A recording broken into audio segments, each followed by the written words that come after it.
दोस्तों, नासा ने जुलाई 2020 में परसिवरेंस मिशन को लॉन्च किया था। इस मिशन में उसने एक हेलीकॉप्टर जिसका नाम था इंजेन्यूटी वो भी लॉन्च किया था। हाल ही में इंजेन्यूटी ने मंगल ग्रह पर उड़ान भरी है, टेक ऑफ किया है और लैंडिंग की है। इस वीडियो में हम इसके बारे में डिटेल में जानेंगे, बट उससे पहले मैं आपसे एक प्रश्न पूछना चाहूँगा। प्रश्न है, स्वदेश तकनीक से निर्मित भारत का प्रथम उपग्रह कौन सा है? ऑप्शंस हैं भास्कर प्रथम, भास्कर द्वितीय, आर्यभट्ट या फिर इनमें से कोई नहीं। इसका सही जवाब मैं वीडियो के एंड में दूंगा, तब तक आप वीडियो में बने रहिए। जैसे कि मैंने बताया, हेलीकॉप्टर इंजेन्यूटी ने मंगल ग्रह पर उड़ान भरी है, जो कि नासा के मिशन के अंतर्गत भेजा गया, परसिवरेंस मिशन के अंतर्गत भेजा गया था इसको।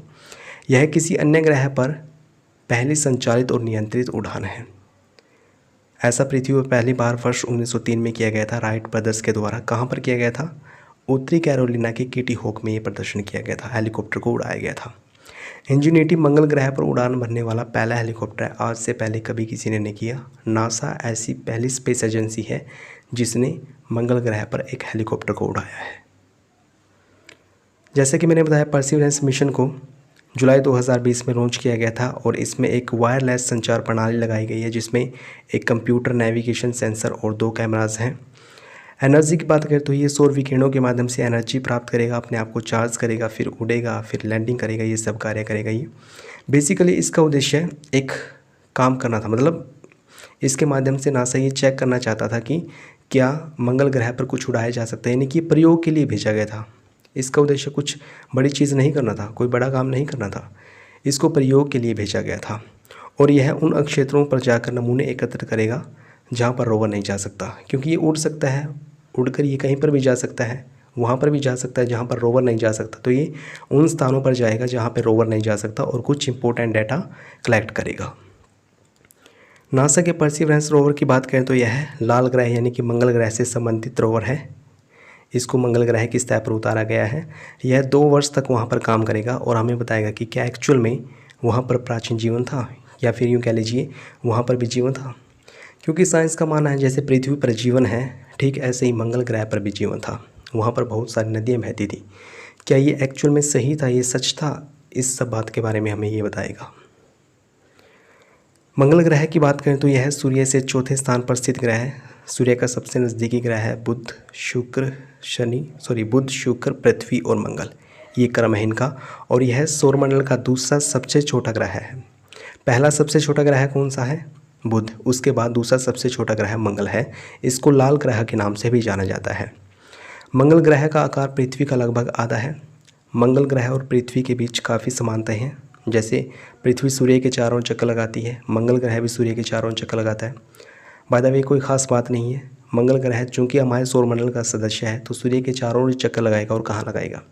ख़ास बात यह है कि जितने घंटे में पृथ्वी चक्कर लगाती है, लगभग उतने घंटे में ही मंगल ग्रह भी सूर्य के चारों ओर चक्कर लगा लेता है। पृथ्वी लगभग 24 घंटे में एक चक्कर पूरा करती है सूर्य के चारों ओर, जबकि मंगल ग्रह करीब करीब 24.5 घंटे में एक चक्कर पूरा करता है, यानी कि काफ़ी नज़दीकी मामला है। ठीक ऐसे ही मंगल ग्रह अपने अक्ष पर 25 डिग्री झुका हुआ है, जबकि पृथ्वी 23.5 डिग्री झुकी हुई है। इसको लेकर भी इन दोनों में काफ़ी समानता है। जैसे पृथ्वी पर मौसम बदलते हैं, मौसम बनते हैं, ठीक ऐसे ही मंगल ग्रह पर भी मौसम बनते हैं, मौसम बदलते हैं। लेकिन मंगल ग्रह पर मौसम बहुत लंबे समय तक रहता है। इसका कारण ये है कि मंगल ग्रह का जो ऑर्बिटल है, जिस पर वो चक्कर लगाता है सूर्य के चारों ओर, वो काफ़ी लंबा है, इसलिए वहाँ पर मौसम भी काफ़ी लंबे होते हैं। मंगल ग्रह पर जो दिन होता है उसको सोलर डे या फिर सोल्स बोला जाता है। और इसके 2 उपग्रह हैं जो कि एग्ज़ाम में कई बार पूछ लिए जाते हैं।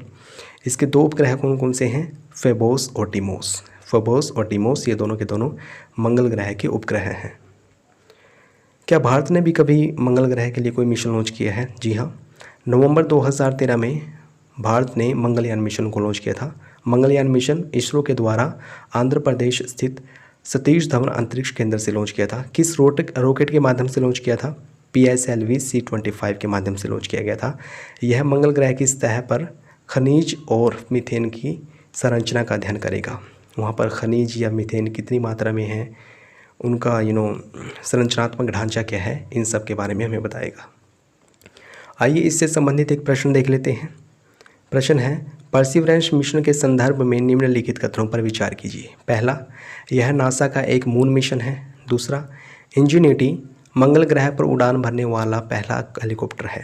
उपयुक्त कथनों में से कौन सा या से सही है यहाँ है? ऑप्शंस हैं केवल एक, केवल दो, एक और दो दोनों, या फिर इनमें से कोई नहीं। इसका सही जवाब ऑप्शन बी है, यानी कि केवल दूसरा कथन सही है। पहला इसलिए गलत है क्योंकि परसिवरेंस मिशन मून मिशन नहीं है बल्कि मार्स मिशन है, इसलिए पहला कथन गलत हो जाता है। आइए उस प्रश्न पर भी डिस्कस कर लेते हैं जो मैंने आपसे शुरू में पूछा था, वो भी काफ़ी अच्छा प्रश्न है, काफ़ी अच्छा प्रश्न है। प्रश्न था स्वदेश तकनीक से निर्मित भारत का प्रथम उपग्रह कौन सा है? इसका सही जवाब है ऑप्शन सी, यानी आर्यभट्ट। आर्यभट्ट को भारत ने बनाया था, भारत ने ही लॉन्च किया था, वर्ष 1975 में इसको लॉन्च किया गया था। तो इसका सही जवाब ऑप्शन सी, यानी कि आर्यभट्ट है।